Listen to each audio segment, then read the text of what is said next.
Lucius Cornelius Cinna was a four-time consul of the Roman Republic, serving 4 consecutive terms from 87 to 84 BC, and a member of the ancient Roman Cinna family of the Cornelii gens. Cinna's influence in Rome exacerbated the tensions which existed between Gaius Marius and Lucius Cornelius Sulla. After the death of Marius, he became the leading power in Rome until his own death. His main impact upon Roman politics was his ability to veil his tyranny and make it appear that he was working under a constitutional government. His policies also impinged on Julius Caesar, who married his daughter. Rise to power. Not much is known about Cinna before his bid for the consulship of 87 BC. He had praetorian rank in the social war, and had most likely also been praetor previous to this time. Cinna was elected as Roman consul in 87 BC, but historians disagree about who supported his election and what his own original political goals and causes were. All seem to agree on a basic chain of events, however. Cinna was elected at a time when Sulla was very unpopular with the lower classes and the Latin allies because he had sided with the Roman Senate,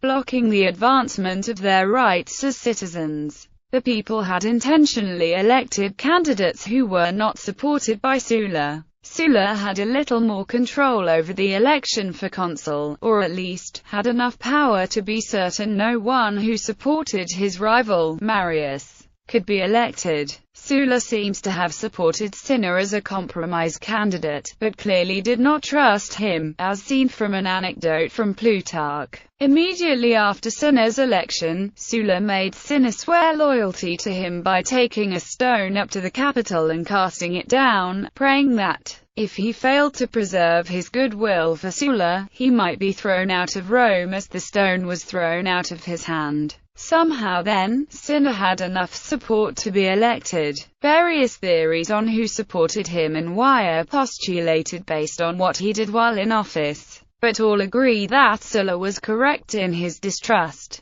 Gnaeus Octavius was elected as Cinna's colleague under relatively similar circumstances, though Octavius probably had more support from Sulla. First consulship and exile. One of Cinna's first decisions as consul was not to let his oath to Sulla influence his decisions as consul. Cinna argued that the oath should not prevent him from helping the people of Rome. Soon after this, Cinna sought to remove Sulla from the city. He brought some sort of charge against Sulla soon after coming to power. Sulla, rather than facing the charge, escaped with his army and led them to fight the army of Mithridates VI of Pontus in Boeotia. This left only Octavius and the Senate to defend the causes of Sulla in Rome. Cinna eventually supported many causes, which leads to some debate concerning his original goals and to accusations that he chose his issues based on bribes. 2 causes predominated, that of the exiles and that of the Italians. Marius and his supporters, as well as many prominent supporters of Publius Sulpicius Rufus, had been exiled from Rome under Sulla's rule, but were still very popular amongst the people. It is clear that there were later connections between Cinna and this group, but it is not clear at what point he took up this cause.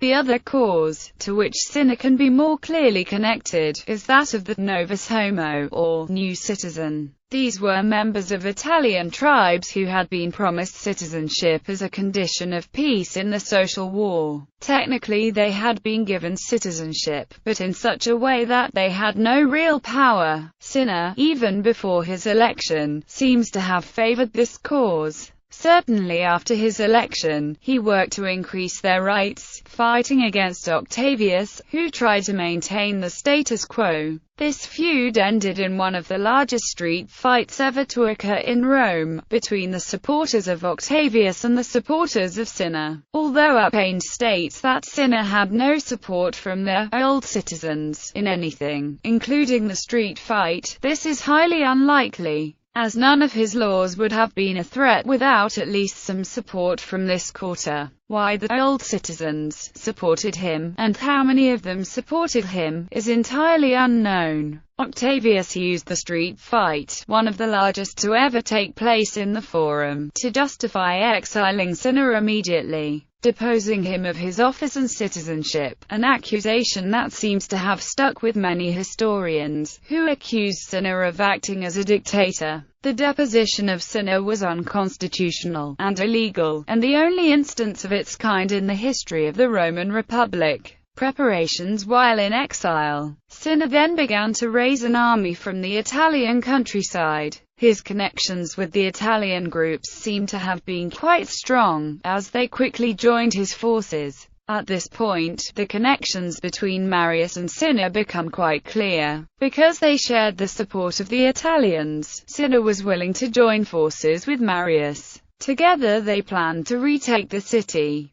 Cinna and Marius' army moved through the countryside, cutting off supply routes and cities used for food storage from the city. Invasion and slaughter of Rome. The first major battle of the conflict occurred at the Janiculum, where Octavius' forces prevailed, but with heavy losses, including the general Pompeius Strabo. This demoralized Octavius' army, but did not hinder the siege of Cinna and Marius, further weakening Rome. Eventually, after various skirmishes around the outskirts of Rome, negotiators secured Cinna's assurance that he would not willingly cause anyone's death on re-entering Rome. Thus, in late 87 BC, Cinna was reinstated as consul and the armies re-entered the city. As Cinna and his bodyguard entered, however, Marius refused to enter Rome until his exile was officially repealed. The Senate quickly began to vote to approve this, but before it finished, Marius had given up all pretense and entered the city with his bodyguard, the Badiae. This unit consisted of Marius' slaves who killed at Marius' orders.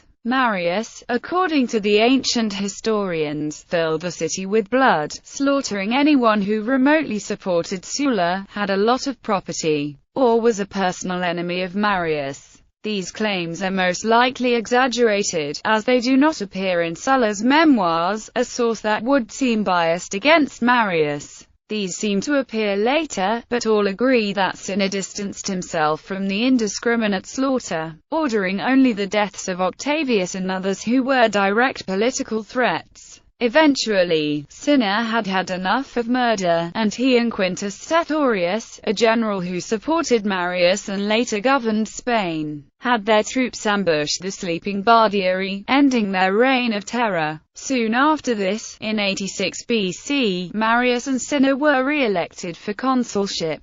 17 days after attaining his much-sought seventh consulship, Marius died. This began the era many historians have termed the Dominatia Cinna. Dominatia Cinna. What occurred during this period is not as well documented as other parts of Cinna's life. After the death of Marius, Lucius Valerius Flaccus succeeded him. Flaccus' major contribution was the submission of a bill attempting to solve a financial crisis. The social war had caused a financial depression, resulting in exorbitant interest on loans and collapsing financial confidence in Rome after the start of the Mithridatic War. Counterfeiting became rampant, forcing Cinna and the government to develop testing stations to discover the false coins and replace them with good ones. In 85 BC, Cinna attempted to revive Sulpicius, a bill to solidify the citizenship of the Italian groups. But it was not in practice quickly, as the census the next year lists 463,000 citizens.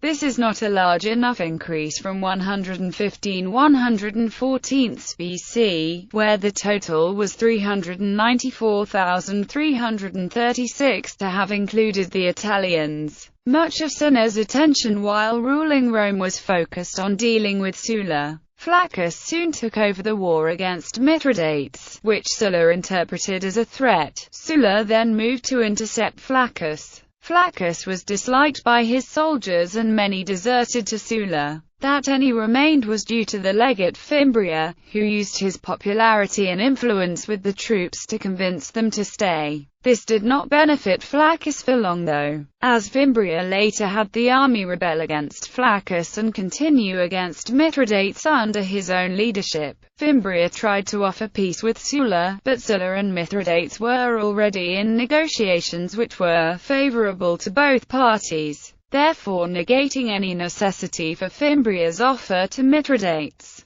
After confirming peace with Mithridates, Sulla went to negotiate with Fimbria, at which point Fimbria's army deserted to Sulla and Fimbria committed suicide. After finishing his war, Sulla returned to Italy. He sent out letters to the Italians in order to soothe the fear that he would take away their citizenship. Sulla also sent a letter to the Senate regaling them of his victories over Mithridates and assuring them that he had received those exiled by Cinna, and that he would provide swift retribution to those who were guilty of causing himself and the Senate to suffer. Cinna and his colleague, Carbo, prepared for war. They postponed the elections of that year, declaring themselves re-elected so that they would not have to return to Rome early to participate in an election. It is unlikely that this was contested because Cinna and his allies had enough power that no one dared to run in opposition to them. While complying with the constitution, this allowed Cinna to act as monarch while still appearing to follow the will of the population. As Cinna and Carbo doubled their efforts for war with the looming threat of Sulla, Cinna was unaware that it would not be battle, but his preparations for war, which would cost him his life.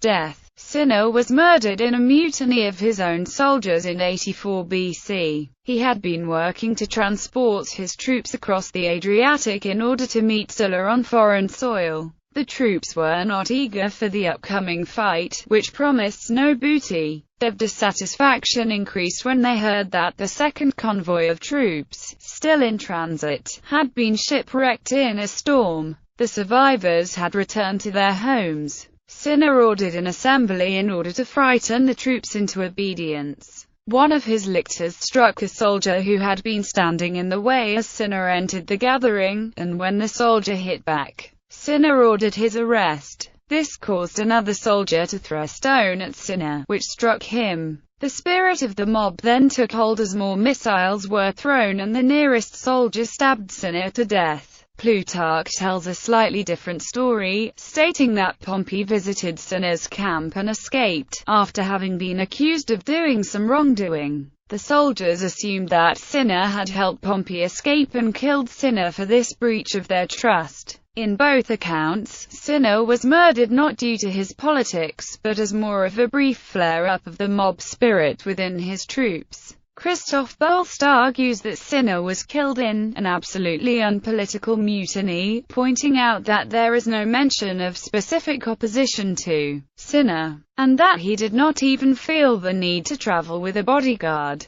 Family. Cinna was married to Annia, who was the daughter of Annius. They had 2 daughters and a son. One of his daughters married one of Cinna's supporters named Gnaeus Domitius Ahenobarbus. His other daughter, Cornelia, married Julius Caesar around 84 BC and died in 69 BC after bearing a daughter, Julia. Cinna's son, the younger Lucius Cornelius Cinna, fled Italy when Sulla returned, most likely to Spain. He returned briefly in 78 BC to help in the rebellion of Lepidus, then again fled to Spain after the plot fell through. He was able to return to Rome in 78 BC due to Lex Plautia, which extended an amnesty to all exiles of the Civil War era. The son of this Cinna was Gnaeus Cornelius Cinna Magnus, who was pardoned twice, once after his support for Mark Antony, then again later for conspiracy against the Emperor Augustus. Surprisingly, he was then honored as a consul in AD 5 with the emperor. Cinna's legacy. Lucius Cornelius Cinna was important within Roman history. He played an important role in the dispute between Gaius Marius and Lucius Sulla, allowing Marius to return to Rome for his 7th consulship. Cinna's rule was not well documented and many argue that his only goal was his own advancement. His alliance with Marius was to better his interests rather than as a statement of his politics. He attempted to become a tyrant behind a veiled disguise of a republic under a strict constitution. His only real cause was that of the equalization of the Italian groups. Although he was not as well documented as his contemporaries, Cinna was still an essential player in the fall of the system of the Roman Republic, ushering in a thinly veiled form of tyranny. Consulships.